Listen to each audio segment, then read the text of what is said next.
يفنى الكل ويبقى هو ليس الباقي إلا هو الله الله الله الله الله الله ما لي رب إلا ممبر رسول پہ تشریف فرما سادات اکرام،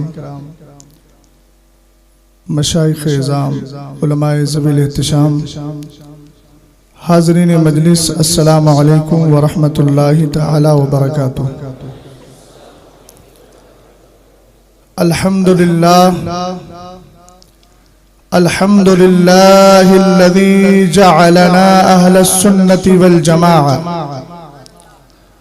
والصلاة والسلام على سيدنا ومولانا ومأوانا وزخرنا ليومنا وغدنا محمد النبي الرحمة وعلى آله وأصحابه وأهل بيته وعلماء ملته وأولياء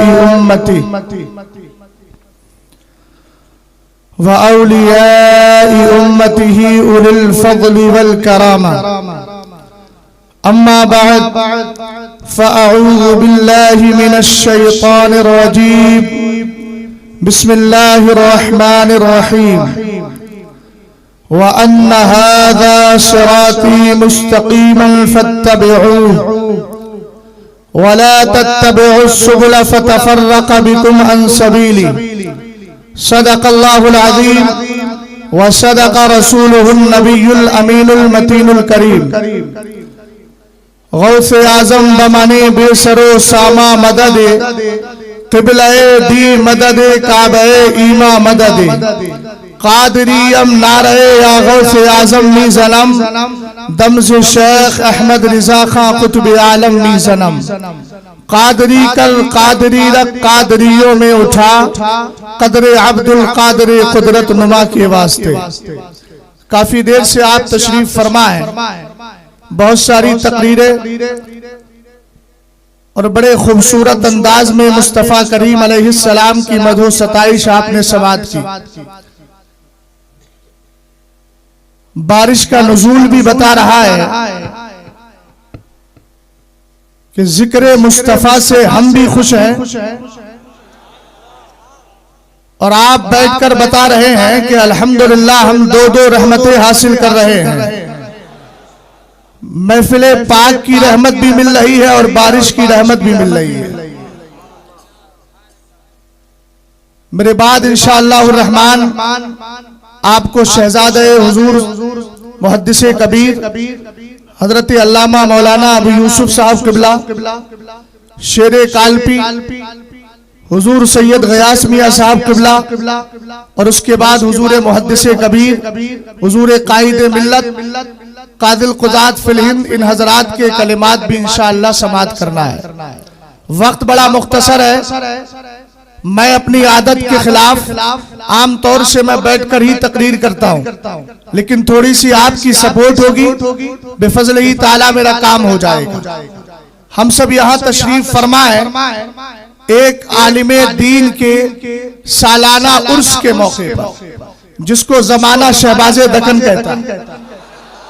عنوان میرا جو ہے وہ اس پر انشاءاللہ گفتگو کرنا ہے، لیکن میں جیسے ہی اپنی آرام گاہ سے نکلا، نہ جانے کس شخص نے میرے موبائل پر ایک میسج بھیجا اور کہا کچھ لوگ یہ کہہ رہے ہیں مولویوں کا عرس منایا جائے گا۔ کہا حضرت جواب دے دیجئے۔ میں نے کہا وقت بڑا مختصر ہے، عنوان مجھے دیا گیا ہے، تو میں نے یہ سوچا کہ اسی پر گفتگو کروں، مگر کہا اس نے گزارش کی کہ صرف 1 یا 2 منٹ میں بات مکمل کریں۔ تو ابھی میں نے اعلیٰ حضرت کا رسالہ جس کا نام ہے مقال عرفا بے اعزاز شرع و علماء، حضرت امام شافعی رضی اللہ تعالیٰ عنہ ارشاد فرماتے ہیں اگر مولویوں کا عرس نہیں ہوگا تو کیا جاہلوں کا عرس منایا جائے گا؟ اگر اس کا جواب چاہیے جواب سن لیجیے ابھی. حضرت امام شافعی رضی اللہ تعالیٰ عنہ ارشاد فرماتے ہیں وَمَا اتَّخَذَ اللَّهُ وَلِيًّا جَاهِلًا وَمَا اتَّخَذَ اللَّهُ وَلِيًّا جَاهِلًا وَمَا اتَّخَذَ اللَّهُ وَلِيًّا جَاهِلًا. یہ جملہ میں نے کئی بار کہہ دیا تاکہ آسانی سے ذہن میں بیٹھ جائے. حضرت امام شافعی فرماتے ہیں آج تک اللہ نے کسی ولی کو کسی جاہل کو ولی نہیں بنایا ہے. پتہ چلا اللہ رب العزت اگر کسی کو ولی بناتا ہے تو علم کی دولت ہی عطا فرما دیا کرتا ہے.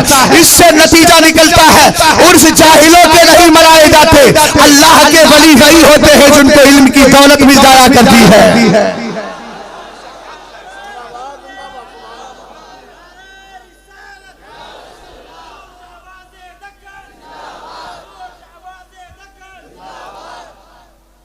تھوڑا سا کنٹرول کر لیں, وقت نکل جائے گا چونکہ 2-2.5 گھنٹہ مشکل سے بچا ہے نماز فجر میں.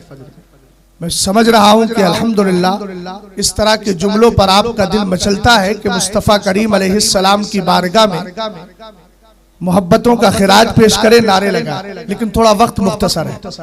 دوسری بات اور سنیں, اعلیٰ حضرت رضی اللہ تعالیٰ عنہ کی فتاوی رضویہ کی 11ویں جلد رضا اکیڈمی سے جو شائع ہوئی ہے 12 جلدوں والی, اس میں میرے امام ایک حدیث تحریر فرماتے ہیں ہمیں میاں شہباز دکن تو عالم دین ہے, الحمدللہ اسے مرشد ہے. مجھے ایک صاحب نے بتایا حیدرآباد کے اندر شہباز دکن سے جتنے لوگ جڑے ہیں الحمدللہ ان کے ایمان عقیدے میں اور ان کے تسلم میں کبھی کمی نہیں پائی جاتی. اور آج حضرت مولانا اویس صاحب قبلہ نے میرے نام کے ساتھ تقلید کی اہمیت, رد غیر مقلدیت یہ عنوان دے کر بتا دیا ہے.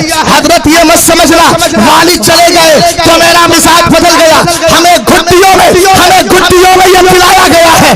دشمن احمد پہ شدت کیجیے, ملحدوں کی کیا محبت کیجیے, ایس میں چل جائے بے دینوں کے دل یا رسول اللہ کی کثرت کیجیے.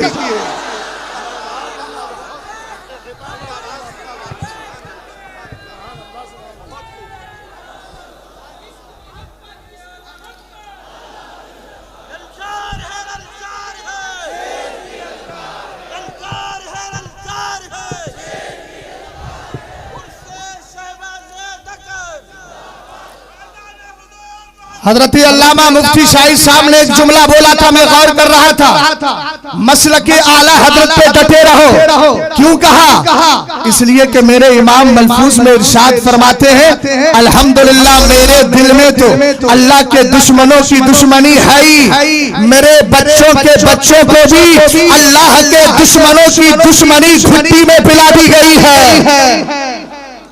اس لیے ساری چیزیں ذہن میں رکھیں. کیا فرمایا میرے نبی علیہ السلام نے, اذا مات المومن یخلی سربہ یسرع حیث یشاء. کہتے ہیں مولویوں کا عرس ہوگا.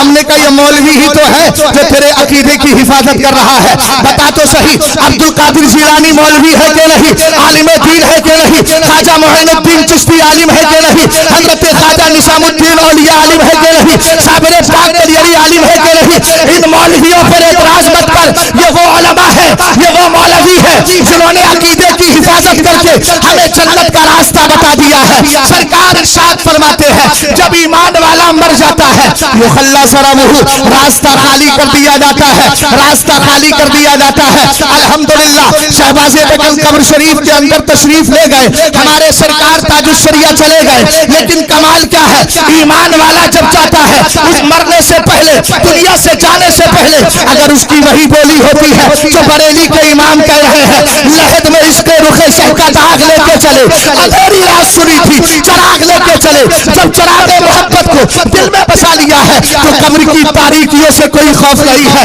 اور جب چاہتے ہیں سرکار فرماتے ہیں ایمان والا مرتا ہے راستہ خالی کر دیا جاتا ہے, یسرع حیث یشاء, جہاں کی چاہتا ہے وہاں کی سیر کر لیا کرتا ہے.